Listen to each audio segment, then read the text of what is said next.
The beast that devoured stars.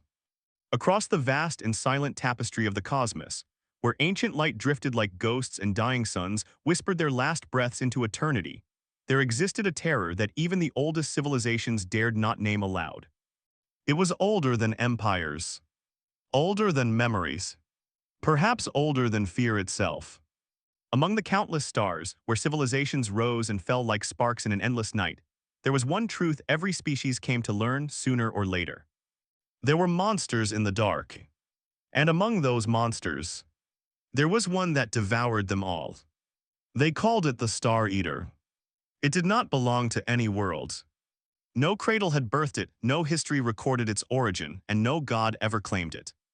It simply was an anomaly, a force, a living catastrophe. To call it a dragon was an act of desperation, an attempt by lesser minds to shape the incomprehensible into something familiar. A word drawn from ancient myths, repurposed for something far beyond imagination. Because it was not merely a dragon. It was the dragon. Its wings did not beat as mortal creatures did. They unfolded like the collapse of galaxies, vast and terrible, spanning distances that swallowed entire planetary systems. When it moved, nebulae twisted around its form, pulled by its presence as if gravity itself bowed before it. Its scales shimmered with a darkness deeper than the void, a darkness that did not merely reflect the absence of light but consumed it.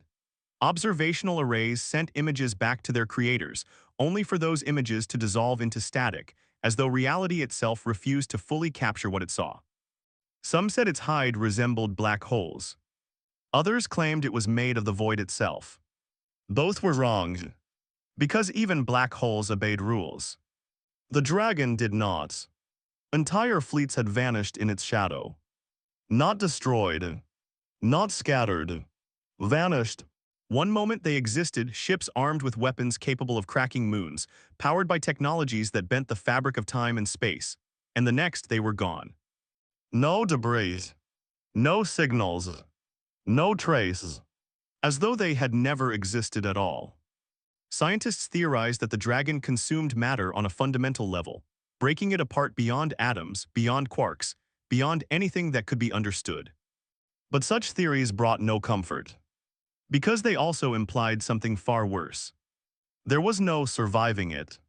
Planets burned when it breathed, not always in fires. Sometimes stars themselves dimmed in its presence, their light drawn inward, siphoned into the dragon's endless hunger. Entire ecosystems collapsed within minutes, skies darkening as though the universe had blinked. Other times it exhaled something akin to flame, but flame that glowed with impossible colors, bending light into shapes that hurt the mind to perceive. Worlds struck by that breath did not simply burn. They unraveled. Continents split like glass. Oceans boiled into nothingness. Atmospheres peeled away like fragile veils. Life in all its forms was erased. The ancient races had a name for it. A name spoken only in sealed chambers, in hushed tones, behind layers of shielding designed not to protect the speaker, but to prevent the name from reaching whatever cosmic forces might still be listening. They called it Vorthalix, the end of skis. It was not a title born of poetry. It was a statement of fact. Where Vorthalix went, skis ended. Stars dimmed. Civilizations vanished. And hope, perhaps the most fragile resource in the universe, faded into nothing. The first recorded encounter with Vorthalix dated back nearly 12 million cycles, in the archives of a species so ancient that their ruins had long since turned to dust. They had been powerful, wise, masters of energy, matter, and time itself. Their final transmission, preserved in fragments, told of a creature that eclipsed their sun and then devoured it. After that, there was only silence. Many dismissed the story as myth, until Vorthalix returned. Over the ages, different species encountered it. Some tried to study it. Others tried to flee. A few tried to fight. None succeeded. There was the Carthun Dominion, whose fleets spanned thousands of systems. Their ships were living constructs, grown rather than built, capable of adapting to any threat. They launched a full-scale assault, deploying weapons that could fracture the cores of stars. Their armada surrounded Vorthalix in a brilliant halo of light, firing in unison. For a moment, just a moment, it seemed as though the dragon had been stopped. Then the light vanished. Not faded. Vanished. And when the sensors cleared, so had the Carthun. Every ship, every soldier, every trace of their existence. Gone. Then there were the Alari, beings of pure energy who existed between dimensions. They attempted a different approach, slipping into higher planes of reality to observe the dragon from a safe distance. They believed themselves untouchable. They were wrong. Vorthalix reached into their dimension and tore it open. The Alari were extinguished within hours. Even the Chronarchs, keepers of time itself, attempted to intervene. They rewound the dragon's path, attempting to undo its destruction. The result was catastrophic. Time fractured. Entire regions of space fell into loops, repeating the same moments endlessly. Others collapsed into singular points where past, present, and future merged into chaos. And through it all, Vorthalix remained unchanged, unmoved, untouched. Empires rose. Empires fell. And still the dragon endured. Eventually, the galaxy learned. You did not fight Vorthalix. You did not confront it. You did not even acknowledge it if you could help it. You ran. You hid. And if it came for you, you prayed. Because what terrified the galaxy most was not its power, not its hunger, not even its ability to erase entire civilizations without effort. It was its rage. The dragon did not feed calmly. It did not hunt with precision. It raged. It tore through systems with a fury that defied logic, destroying far more than it consumed. Entire worlds were reduced to ash not because the dragon needed them, but because it wanted them gone. There was no pattern, no reasons, no discernible purpose. Only angers, endless, unrelenting, ancient beyond comprehension. Scholars debated the cause for millennia. Was it wounded? Was it alone? Was it driven mad by the passage of time? Or was it simply born that way? A creature of destruction, incapable of anything else. No one knew, because no one had ever survived long enough to ask. And so the galaxy lived in quiet, persistent fear, watching the stars, listening for the first signs of its return, knowing that one day it would come again. It always did. Far from the great empires on the outer edges of explored space, there existed a small, unremarkable system orbiting an equally unremarkable star. A yellow dwarf.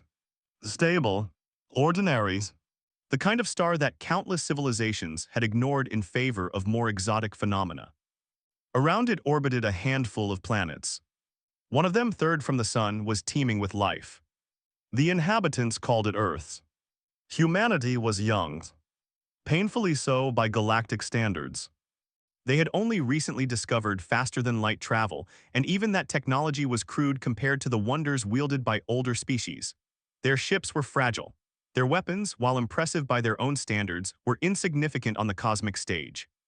They had no ancient archives, no knowledge of Vorthalix, no understanding of the horrors that lurked beyond their skis.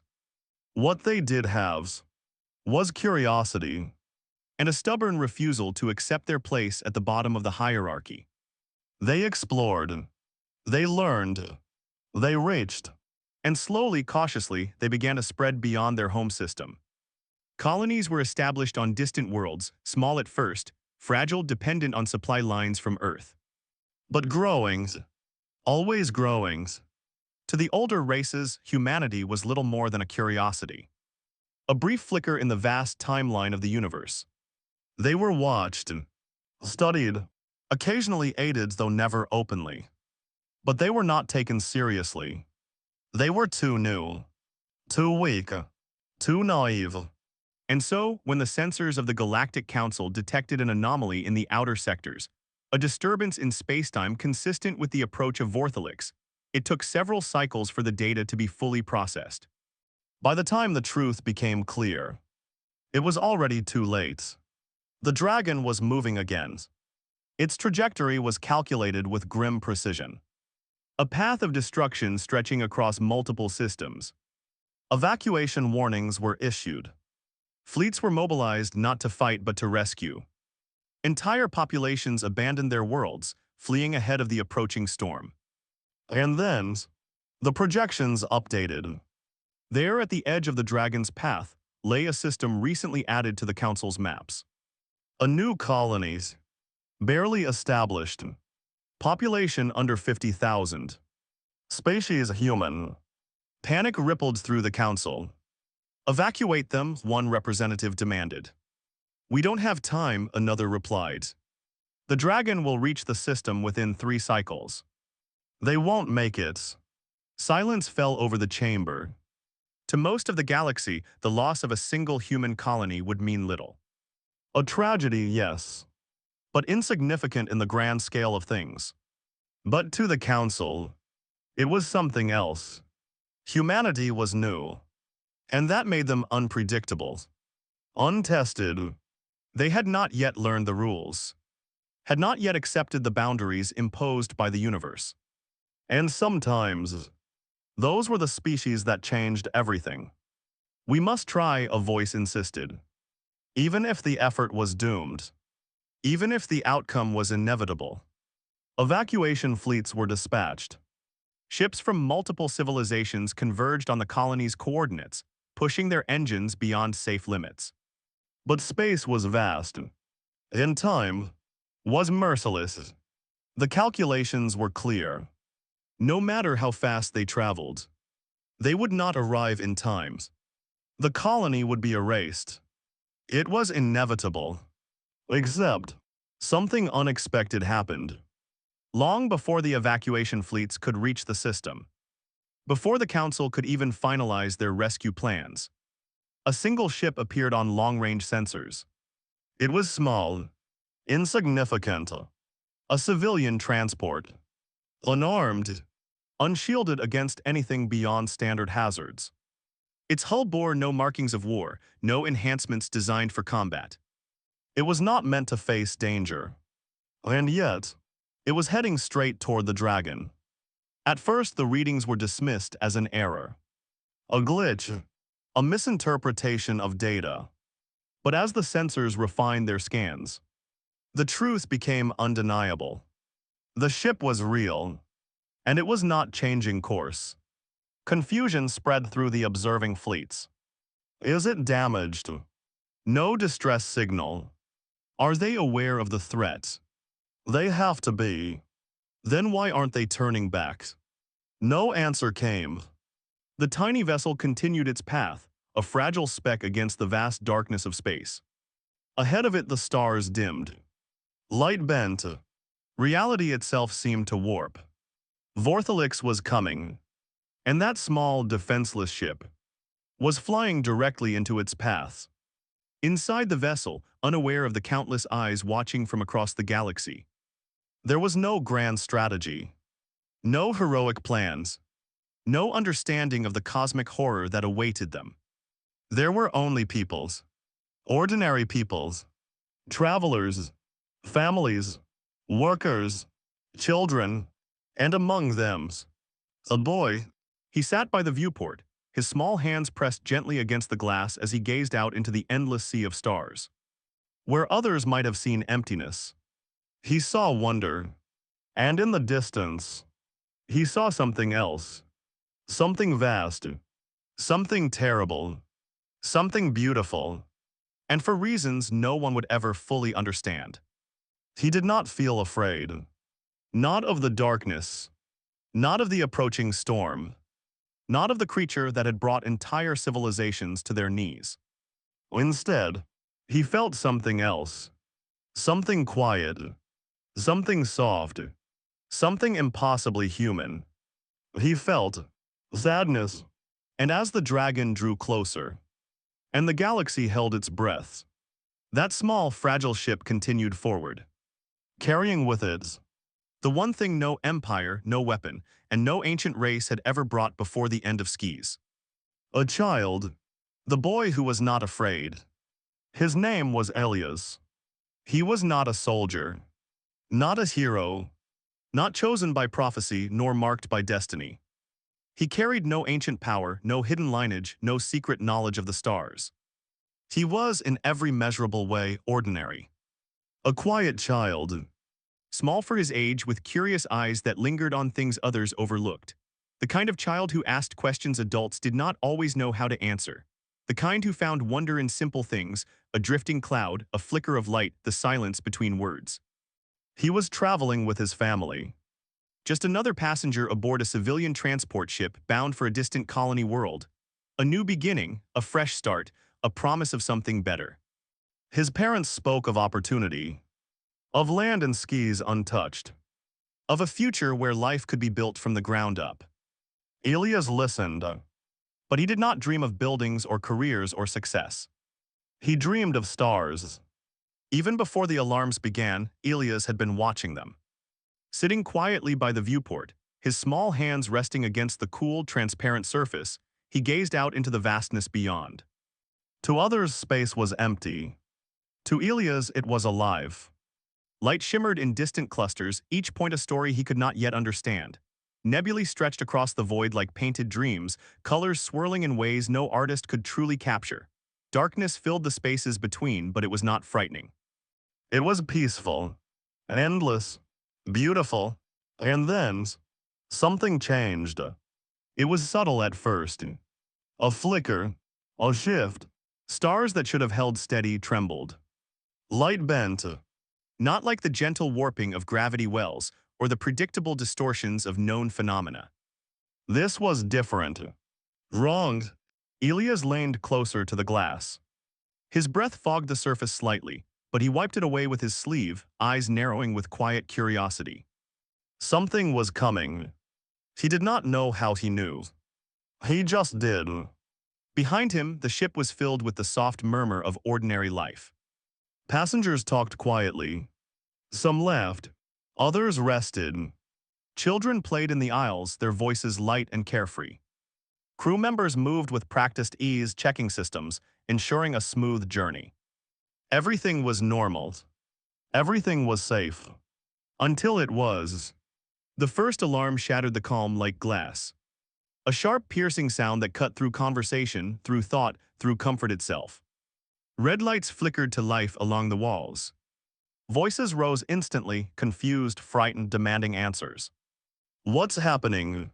Is this a drill? Why are we stopping? The ship lurched. Not violently, but enough to send a ripple of unease through every passenger. Gravity stuttered. Just for a moment. Just enough. Elias turned. He did not panic. He did not cry. While others clutched their seats, while parents pulled children close, while the crew scrambled to respond. Elias simply watched. His mother reached for him immediately. Elias, she called, her voice tight with fear, come here now. He obeyed, slipping back into his seat as she secured his harness with trembling hands. It's okay, she whispered, though her eyes betrayed her. It's probably just turbulence. But it was. The lights flickered again. Then again. Then dimmed entirely for a fraction of a second before stabilizing into a dull, uncertain glow. A voice came over the intercom. Calm. Too calm. Attention passengers, please remain seated and secured. We are experiencing a minor systems irregularity. There is no cause for concern. No cause for concern. The words hung in the air, fragile and unconvincing. Because everyone felt it. Something was wrong. Elias turned back to the viewport. And that was when he saw it. At first, it was only darkness. A patch of void deeper than the rest, swallowing light in a way that felt unnatural. But as he watched, it moved. It unfolded. Something vast began to take shape against the stars. Something so large that his mind struggled to comprehend it. Wings.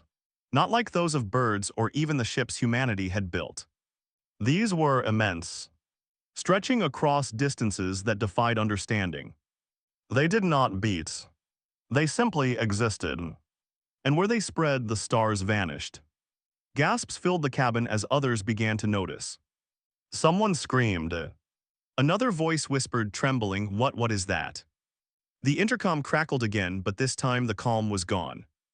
Emergency protocol initiated. All passengers remain seated. We are altering course immediately. The ship shuddered. Engines roared, pushing beyond safe limits. But it didn't matter. The thing in the distance was not approaching in the way ships did. It did not move through space. It bent space, pulled it, shaped it around itself. And it was coming closer. Ilias watched unblinking. His heart did not race. His breath did not quicken. While fear gripped everyone around him like a vice. He felt something else. Recognition. The creature grew clearer, more defined, and more impossible. Its body was a shifting silhouette of darkness, outlined by the faint glow of distorted starlight. Its scales seemed to absorb everything, turning light into nothing, existence into absence. And yet, it was beautiful. Terrible, but beautiful. A living storm. A walking night. A being that did not belong, and yet felt like it had always been there. "Don't look," someone cried. But Ilias couldn't look away. Because as the creature turned, he saw its eye. It opened slowly, deliberately, and it was larger than the ship. Larger than anything Ilias had ever seen. It burned, not with fires, but with something older. Something deeper. Fury. An endless, consuming rage that seemed capable of tearing the universe apart. But beneath it, there was something else. Something faint. Something fragile. Something hidden so deeply that no one else would have noticed. Something tired. Ilias tilted his head slightly, studying the eye. And for a brief, impossible moment, he felt as though it was looking back. Not at the ship. Not at the fleeing vessel trying desperately to escape. At him. The ship trembled violently. Systems began to fail one by one. Lights flickered erratically. Gravity shifted, pulling passengers sideways before snapping back into place. Engines offline. Navigation gone. We're caught, something pulling us. The realization spread like wildfire. They were not escaping. They were being drawn in. Screams filled the cabin. Prayers. Crying. Desperate pleas to gods that had long since been forgotten. "This is the end," someone whispered. And for most aboard, it was. But Ilias saw something different. He saw the eye again. Saw the rage. The endless, suffocating anger. And beneath it, pain. A deep, aching loneliness that stretched further than the stars themselves. His small hands tightened against the straps holding him in place. "It's hurting," he said softly. His mother turned to him, her face pale. "What?" He looked at her, his expression calm. "Gentle. Certain. It's hurting." Those nearby stared at him. At the child who spoke as though he were describing a wounded animal, not a creature that could erase entire worlds. "Hurting?" a man echoed, his voice sharp with disbelief. "That thing is killing us." But Ilias shook his head. "No," he said quietly. "It's sad." The words hung in the air, fragile and impossible. Because how could something like that feel sadness? How could something so vast, so destructive, so utterly beyond comprehension feel anything at all? But Ilias believed it. With the simple, unwavering certainty only a child could possess. He unbuckled his seat. "Ilias," his mother cried, grabbing his arm, "what are you doing?" But he gently pulled away.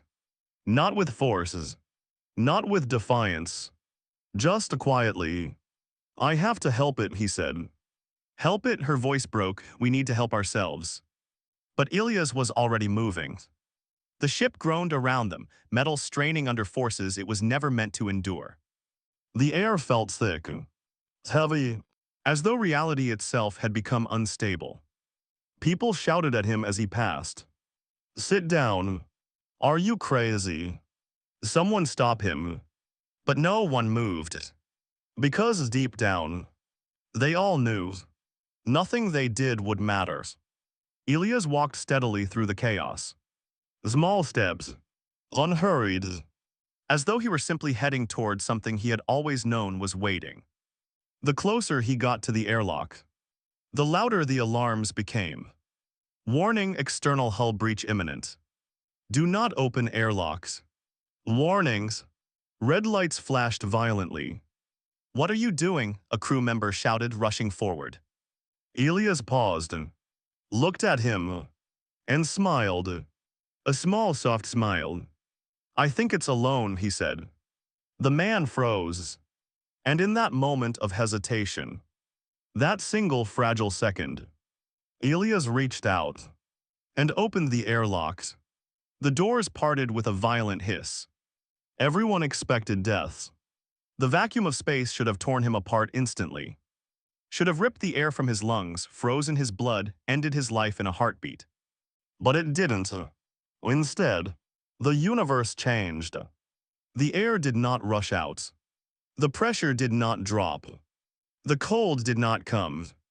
Something else filled the space. A field. Invisible. Impossible. The presence of the dragon warped reality itself, bending the laws of physics into something new. Something that allowed him to stand. To breathe. To exist. Beyond the ship. There was no longer emptiness. There was a path. Elias stepped forward and walked into the void. The dragon loomed before him, vast beyond comprehension, its presence filling everything. Its eye fixed on him, watching, waiting, and for the first time in countless ages. The Star Eater did not rage. It hesitated, as the smallest, weakest creature it had ever encountered.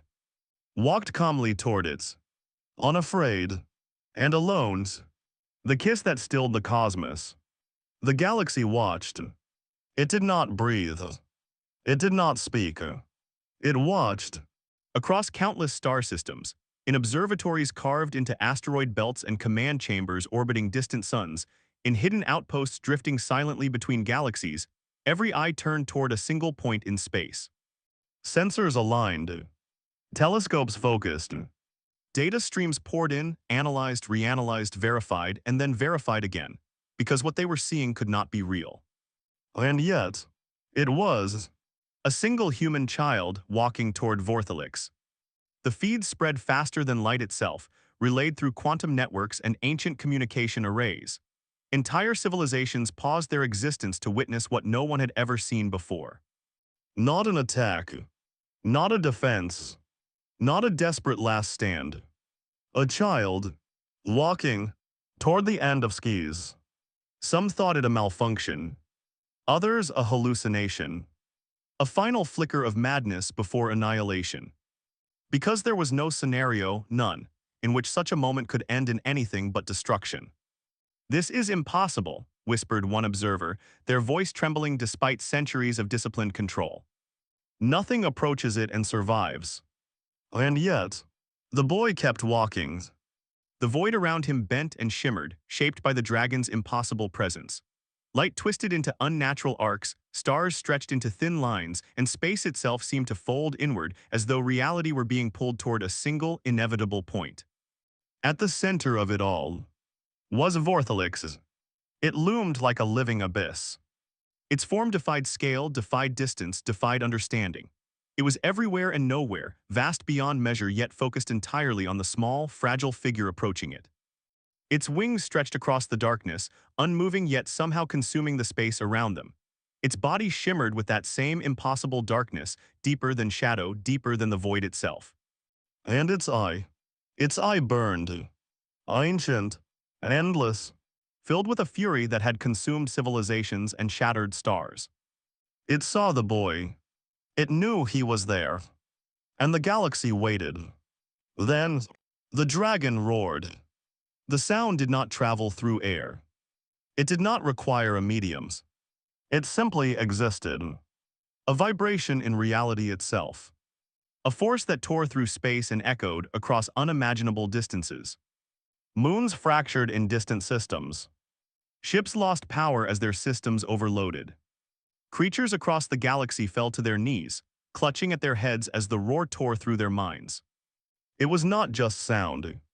It was anger, given form, given voice, and yet, the boy kept walking.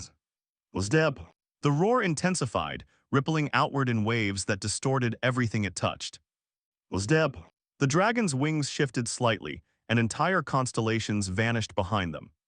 Was Deb. Its eye burned brighter, the fury within it surging, rising, threatening to consume everything in its path. Was Deb. And still, the boy did not stop. Observers watched in horrified fascination. Why isn't it attacking? Why is it waiting? What is happening? No one had answers, because no one had ever seen Vorthalix hesitate. And yet, it did. The distance between them shrank, an impossible gap closing with each small, determined step. Until finally, Elias stood before the dragon. He was so small, so impossibly small. A single, fragile life standing before a being that could erase entire civilizations without effort. And for a moment, everything stopped. The roaring ceased. The distortions stilled. The universe itself seemed to pause, caught in a breath it dared not release. The dragon lowered its head. Slowly, deliberately, closer. Observers leaned forward, hearts racing, breaths held. Closer. The scale of it defied comprehension. Its eye alone was larger than the ship Elias had come from. Its breath, even held back, radiated energy that could have reduced him to nothing in an instant. Closer. The distance between them shrank to nothing. And there, standing at the edge of eternity, the smallest creature in the universe faced the greatest. Elias did not flinch. His body did not tremble. His breath did not falter. Because he did not see a monster. He saw what lay beneath. Slowly, gently, he raised his hand. Gasps rippled through the observing civilizations. Stop. He'll die. But there was no stopping him. His small hand reached forward and touched the dragon. Contact. The moment froze. Time itself seemed to hesitate. His fingers pressed against the surface of Vorthalix's scales. They were not cold, not lifeless. They were warm, alive, and trembling. Elias blinked, his expression softening. It's okay, he whispered. No one heard the words through sound. There was no air, no medium, and yet, the meaning carried. Somehow, the dragon stilled. The fury in its eye flickered. Just for a moment. Just enough. Because for the first time in ages beyond counting, someone had touched it. Not with weapons. Not with fear. Not with hatred. But with gentleness. And it did not understand. The rage within Vorthalix surged, rising instinctively, demanding destruction, demanding annihilation. That was what it knew. That was what it was. Destroy. Consume. Erase. And yet, something held it back. Something small. Something fragile. Something human. Elias stepped closer. The galaxy collectively held its breath. Then, he did something no warrior, no emperor, no god had ever dared. He leaned forward and kissed the dragon. Silence fell across the cosmos. Not the silence of death. Not the silence of destruction. But something else. Something deeper. Something sacred. The dragon froze. Its wings stilled completely, no longer distorting the stars around them. Its eye widened slightly, the fury within it fracturing like glass under pressure. And then, something broke. Not its body. Not its power. Its rage. Cracks spread through it, invisible but undeniable. The endless, consuming anger that had defined its existence for eons began to falter. Memories surged, not as fragmented echoes, not as distant impressions, but as something real, something felt. It remembered.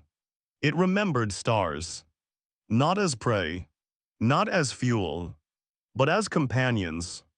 It remembered drifting through nebulae, not tearing them apart but dancing within them, colors swirling around its wings as it moved through the cosmos with something like joy. It remembered worlds, not as targets, not as victims, but as places it had once protected, watched over, guarded from the dangers of the void.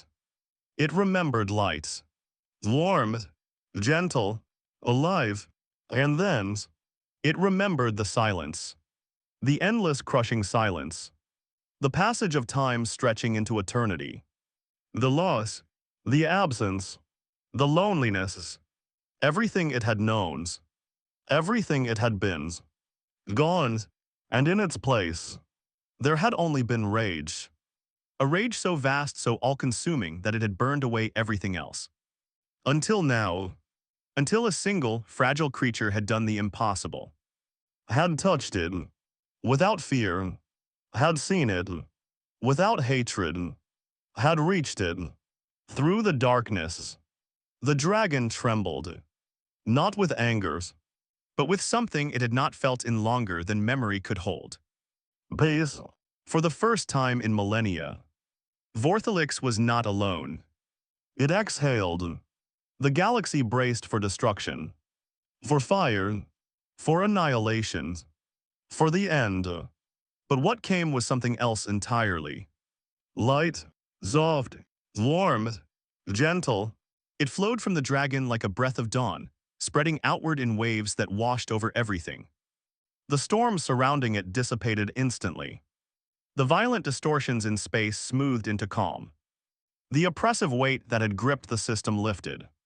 Where there had been chaos, there was now stillness.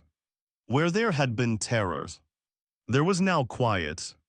And where there had been the end of skis, there was something new. The dragon lowered itself. Not in attack, not in dominance, but in surrender. Its massive form descended slowly, carefully, until its colossal head rested in the void before the boy.